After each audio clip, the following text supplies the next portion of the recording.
किसी भी प्रतियोगी परीक्षा की तैयारी करना बिल्कुल एक मैराथन दौड़ने जैसा है ना? दबाव एकदम चरम पर होता है और समय समय तो मुट्ठी से रेत की तरह फिसलता है। तो आज के इस खास विश्लेषण में हम एनालॉजी यानी समरूपता के उन बिल्कुल छिपे हुए तार्किक पैटर्न्स को डिकोड करने जा रहे हैं। ये वही पैटर्न्स हैं जो परीक्षा हॉल में हार या जीत तय कर देते हैं। ये कोई आम थ्योरी क्लास नहीं है, बल्कि एक बेहद फ्रेनिक, एकदम तेज तर्रार 75 सवालों वाले चैलेंज को क्रैक करने का मास्टर प्लान है। चलिए शुरू करते हैं। हमारे सोर्स मटेरियल से एक बात जो बिल्कुल पत्थर की लकीर है वो ये कि बिना गति और सटीकता के परीक्षा पास नहीं की जा सकती। मतलब सिर्फ ज्ञान होना काफी नहीं है। जब सामने घड़ी की सुई टिक टिक कर रही हो ना, तब सही लॉजिक को बस कुछ ही सेकंडों में पकड़ना असल परीक्षा तो वही है। आज हमारा मकसद सिर्फ सही जवाब रटना नहीं है, बल्कि उस जवाब तक पहुंचने की स्पीड को कई गुना बढ़ाना है। और जरा इस चुनौती के स्केल के बारे में सोचिए। 75 75 ये कोई छोटा मोटा टेस्ट नहीं है। 75 रैपिड फायर सवालों की ये जो पूरी सीरीज है, ये साबित करती है कि हमारा दिमाग कितनी तेजी से अलग अलग विषयों के बीच जंप कर सकता है। विज्ञान हो, गणित हो या फिर सामान्य ज्ञान, हम इन 75 सवालों में छिपे हुए पैटर्न्स को अलग अलग कैटेगरीज में बांटकर देखने वाले हैं। तो बिना देर किए सीधे आते हैं भाग 1 पर, विज्ञान और उपकरण एनालॉजी, जहां हम कारण और प्रभाव और टूल्स के लॉजिक को समझेंगे। अब जरा इस सवाल पर गौर करते हैं। सवाल कहता है, अगर गुरुत्वाकर्षण यानी ग्रेविटी का संबंध खोज से है, तो टेलीफोन का संबंध किससे होगा? थोड़ा सोचिए इसके बारे में। ये एक ऐसा पॉइंट है जहां अक्सर जल्दबाजी में गलती हो ही जाती है।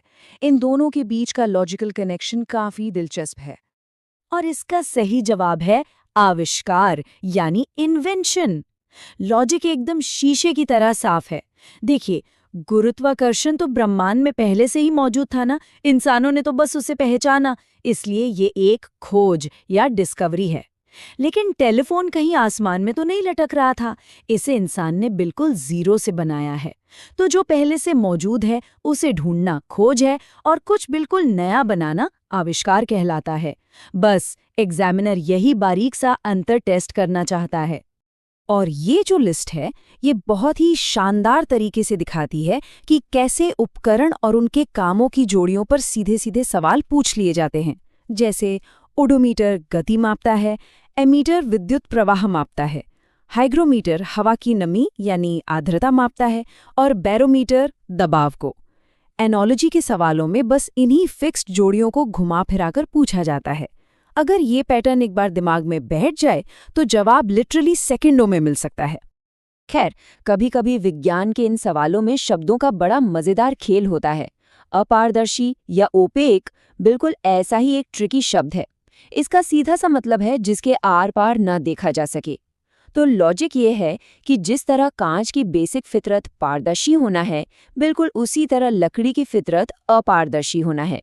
एनालॉजी में हमेशा इन्हीं मूलभूत गुणों को आमने सामने रखकर परखा जाता है। आइए अब सोर्स मटेरियल के इस क्लासिक ट्रिकी सवाल पर नजर डालते हैं। अगर एंटोमोलॉजी का मतलब कीटो यानी कीड़ों का अध्ययन है, तो एटिमोलॉजी क्या है? ध्यान दीजिएगा, दोनों शब्द सुनने में एकदम जुड़वा भाई जैसे लगते हैं। Entomology, etymology. और सच कहूं तो यहीं पर सबसे ज्यादा लोग फंसते हैं।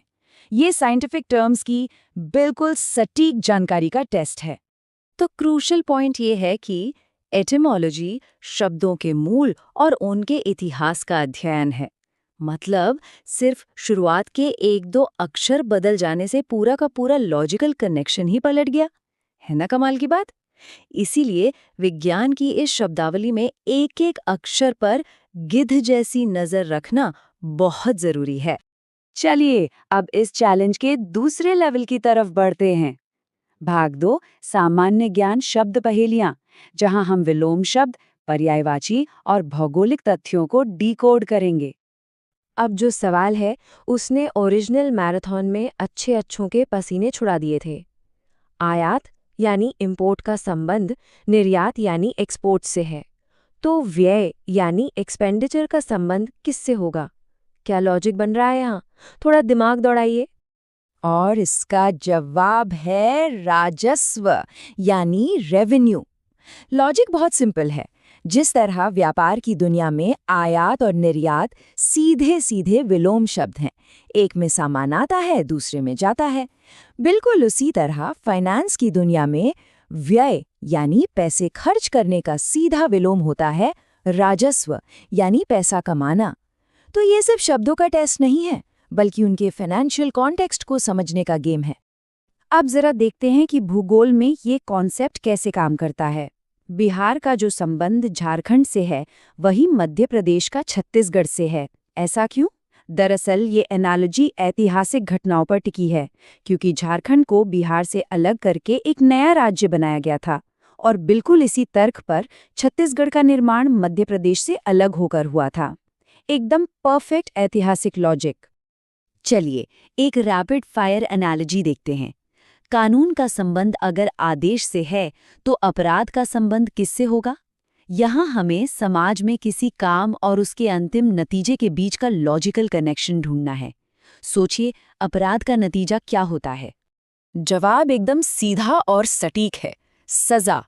कानून का पालन करने से समाज में व्यवस्था यानी ऑर्डर बना रहता है, और उसी लॉजिक से अपराध करने का नतीजा हमेशा सजा होता है।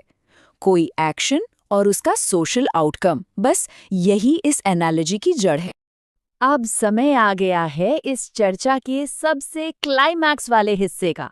भाग 3, जटिल संख्या और अक्षर तर्क। यहाँ हमें मल्टी स्टेप गणित और अल्फाबेटिकल डिकोडिंग की जरूरत पड़ने वाली है, तो कुर्सी की पेटी बांध लीजिए।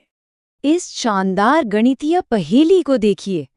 25 बन जाता है 37, तो 49 क्या बनेगा? पहली नजर में कोई भी सोचेगा कि अरे इसमें तो बस 12 जोड़ा गया है, लेकिन अगर 49 में 12 जोड़ें तो 61 आता है। और मजे की बात यह है कि 61 अक्सर ऑप्शंस में होता ही नहीं है। तो फिर असल में यहाँ क्या खिचड़ी पक रही है? अब इस पॉइंट के बारे में जो सबसे दिलचस्प बात है, वो है इसका 3 स्टेप लॉजिक। देखिए, सबसे पहले 25 का वर्गमूल यानी स्क्वायर रूट निकालिए, जो है 5। उसमें 1 जोड़िए तो बन गया 6। अब 6 का स्क्वायर कीजिए यानी 36, और उसमें फिर से 1 जोड़ दीजिए। क्या मिला? 37। यही सेम फॉर्मूला 49 पर लगाते हैं। 49 का स्क्वायर रूट हुआ 7, प्लस 1 किया तो 8। 8 का स्क्वायर 64 और प्लस 1, बूम, सही जवाब है 65।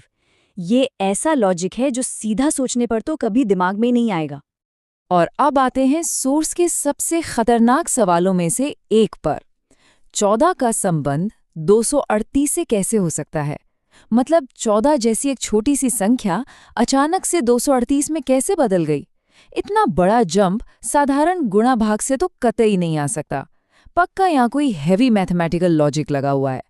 चलिए इस भारी भरकम गणित को थोड़ा डिकोड करते हैं। 14 का स्क्वायर होता है 196। इसका आधा कर दीजिए तो मिलेगा 98। अब इसमें मूल संख्या यानी 14 का 10 गुना मतलब 140 जोड़ दीजिए। 98 और 140 मिलकर हो गए पूरे 238। है ना अमेजिंग? ये जटिल डीकंस्ट्रक्शन किसी भी नंबर एनालॉजी में रामबाण साबित हो सकता है, खासकर अब जब वैल्यू अचानक से रॉकेट की तरह ऊपर भाग जाए। नंबर से बाहर निकलते हैं और अब जरा अक्षरों की खेल पर आते हैं। ईवी का संबंध केपी से है, तो टीजी का संबंध किससे होगा? यहाँ एक बहुत बड़ा ट्रैप होता है, भीतर ही भीतर अपोजिट अक्षरों को ढूंढने का।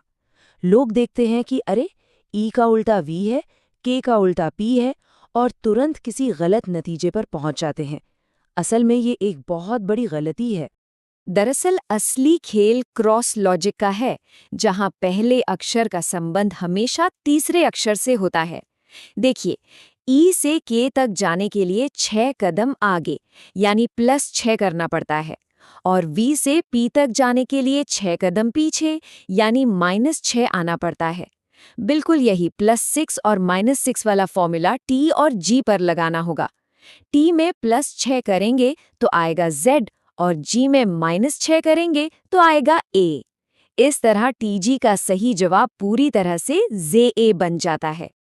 और जब बात कोडिंग पजल्स या एनाग्राम्स की हो ना, तो ये नंबरिंग स्ट्रैटेजी किसी अल्टीमेट शॉर्टकट से कम नहीं है। शब्दों के अंदर अक्षरों को उलझा हुआ देखकर घबराने के बजाय उनके ऊपर चुपचाप 1 2 3 4 5 6 लिख देना चाहिए। फिर बस ये ट्रैक करना होता है कि नया शब्द किन नंबरों की सीरीज में बना है। जैसे मान लीजिए 3 6 1 2 5 4। बस यही सेम नंबर पैटर्न अगले शब्द पर चिपका दीजिए। शब्दों का अंदाजा लगाने की तो कोई ज़रूरत ही नहीं है। तो अब इस पूरी चर्चा के अंत में एक बहुत ही अहम सवाल उठता है। क्या ये छिपे हुए तार्किक पैटर्न समझे बिना सिर्फ गति और सटीकता के दम पर बात बन सकती है? शायद नहीं। सच तो ये है कि इन अंडरलाइंग रूल्स में महारत हासिल करना दुनिया को देखने का हमारा नजरिया ही बदल देता है। ये सिर्फ कोई एग्जाम क्लियर करने का शॉर्टकट नहीं है। जब एक बार ये लॉजिक समझ में आ जाता है ना, तो हमारे आसपास बिखरी हुई दुनिया के पैटर्न्स भी किसी सुलझी हुई पहेली की तरह साफ दिखने लगते हैं। क्या आपने कभी इस नजरिए से सोचा है? जरा सोचिएगा जरूर। वीडियो को लाइक करें, चैनल को सब्सक्राइब करें। वीडियो अच्छा लगा हो तो कमेंट जरूर करें। धन्यवाद। जय हिंद, जय भारत।